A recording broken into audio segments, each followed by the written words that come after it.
Alright, I'm here to talk about a new film that is titled Shelter. This is a new film, a new action film starring Jason Statham, where he has to save a girl while being chased by MI6 agents.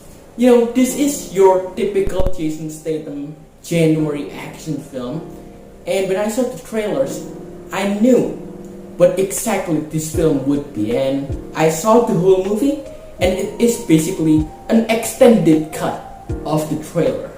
Alright, so if you like the trailer, you should definitely check this out. And if you are a fan of Jason Statham and you like what he does, well, he does the action perfectly here, because that's what he's good at. You know, he's doing action all the best that he can. But here's the thing, even the action here feels a little bit tedious, a little bit boring, because he always does the same thing in every film that he's in. It's kind of his formula at this point, starting with Beekeeper, Working Man, and now Shelter. These three movies are basically all the same. He's saving people and fighting some bad guys. And the bad guy in this film is played by Bill Nye. Now, Bill Nye is an incredible actor, alright? But the usage of his character in this film is just too simple. He just sits around and just shouts at everybody, and it doesn't really add up to his character, because you get this great actor, but you put him in a character that is so basic, so mediocre. And so, the result is a film that is very much forgettable. But at least he likes what he's doing with his character, because you can clearly see that Bill Nye is doing everything that he likes with this character, even though he has a limited screen time. Now, talking about the main reason that you are here, which is the action. Unfortunately, I have to report to you that this film doesn't jump the gun straight into the action from the beginning. Because that is the typical thing to do in a Statham film. They just jump the gun into the action. But this film is different. It's a different case. The first 30 minutes of this film is basically character development and a lot of dialogues between Jason Statham and this girl, which was kind of refreshing, a little bit. But here's the thing. Jason Statham's character in this film is ignorant. Even more ignorant than he used to be in other films. And so the relationship develops a little bit too slowly, and also it drags the film, because the first 30 minutes really felt like a solid 45 minutes, and it's just too long to start off a movie with a bang, And it just doesn't add up the fact that this film is nearly 2 hours, like 1 hour and 45 minutes.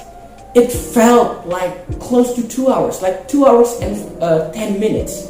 But if I was the director, if I was the editor of the movie, I would just cut the film into 1 hour and 30 minutes and keep it that way with all the action set pieces, and maybe I would trim a little bit of the dialogue parts in the beginning of the movie, just to make the movie feel a little bit faster. Because in the end, you're coming into a Jason Statham film, you're expecting the action, and when the action happens, it's really a good time. But even when the action happens, there is a little bit of parts in your mind that is thinking, alright, is this getting too tedious? Because he just does every action set piece, he does it convincingly, alright? But you start to wonder, it doesn't really feel refreshing anymore, because what he's doing is just action after action chases, hand-to-hand combat, and that's it.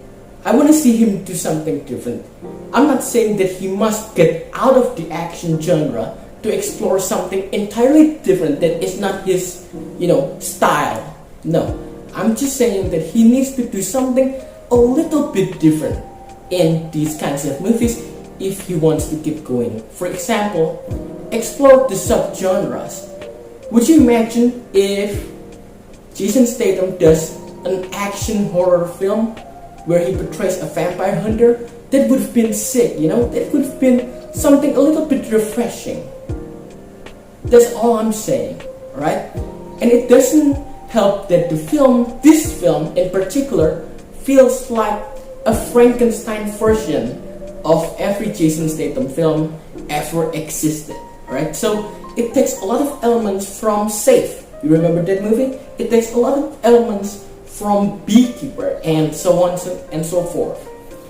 And all of this, in result, Shelter is just a mediocre film. Yes, it does have really good action set pieces, even though not that much, because the first act of the movie is so draggy, but when the action happens, at least it is watchable, it is entertaining, yes. But I'm afraid that if he keeps doing this in this same formula, it would really get tedious very, very fast. It would really get old very, very fast, and he would have to change the formula a little bit to make stuff engaging, to make stuff entertaining, or better yet, make new genres, make new movies with new genres that you haven't explored in the past. I think it is a smart move, you know. So I'm hoping in the future Jason Statham would do that. In the meantime, I will give Shelter a 5 out of 10. This is still a fun, cool movie, but if you look at it in a deeper standpoint, it is starting to get tedious. It is starting to get boring. And the box office of this film shows, you know, against the budget of $50 million, the movie would just manage to get $36 million at the end of its theatrical run. That's saying something, right? So, 5 out of 10, if you have seen Shelter, tell me the positives, the negatives. Am I too harsh on this film? And finally, what is your favorite Jason Statham film? Drop it all in the comment section down below, and see you on the next video.